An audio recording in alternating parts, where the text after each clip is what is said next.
Sot po e hapim javën e ndihmës juridike falas me një qëllim të qartë, të informojmë sa më shumë qytetarë për të drejtat e tyre dhe për mundësinë që kanë për t'i mbrojtur ato.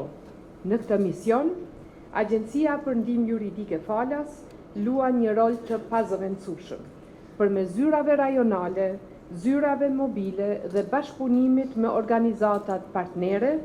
Ndihma juridike falas sot është më afër qytetarëve se kur më parë.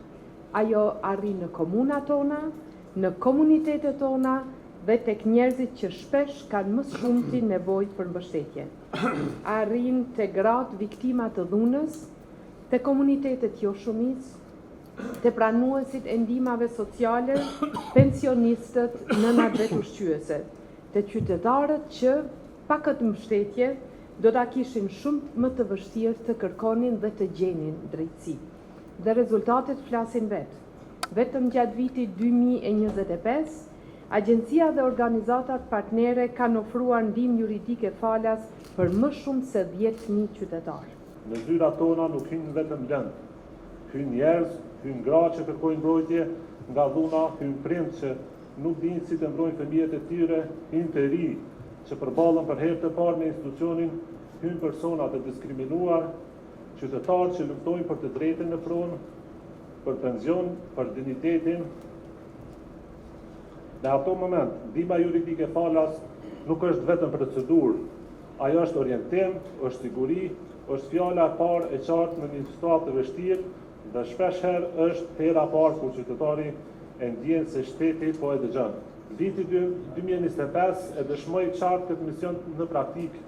Agjencia për Ndihmë Juridike Falas ka siguruar shkrirje për ndihmë juridike falas në të gjithë territorin e Republikës Kosovës përmes 7 zyra rajonale, 23 zyra mobile dhe zyrës mobile lëvizëse. Vetëm në Agjencinë për Ndihmë Juridike Falas ka ofruar ndihmë juridike falas për 6.797 qytetarë. Stafi ynë ka ndërmarrë 6.936 veprime juridike, ndërsa 733 lëndë janë referuar të avokat për përfaqësim dhe shërbime të mëtejme. Kur këtij angazhimi i shtohen edhe organizatat jo qeveritare, partnerët e Agjencisë për Ndihmë Juridike Falas, numri i trajtuar në vitin 2025 arrin mbi 10.000. Në fokus kanë qenë kategoritë më të cënueshme: viktimat e dhunës në familje, viktimat e dhunës në bazë gjinore, viktimat e trafikimit me qenie njerëzore, fëmijët, të miturit, personat e diskriminuar, personat e dhunuar seksualisht gjatë luftës së fundit. Qasja në drejtësi është një gur themel i sundimit e ligjit, ndërsa për shumë individ fatkeqësisht, në veçanti ata nga grupet e cënueshme dhe komunitetet joshumisë, kjo drejt mbetet jashtë kapjes së tyre.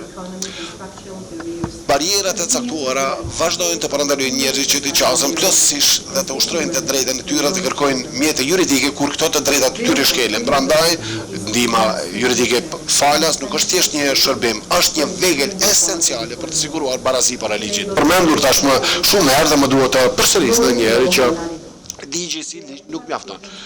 Ndikimi i ligjit varet nëse banorët e Kosovës janë të vetëdijshëm për drejtat që gëzojnë dhe kanë dhe të dinë si t'ju qasen atyre. Prandaj,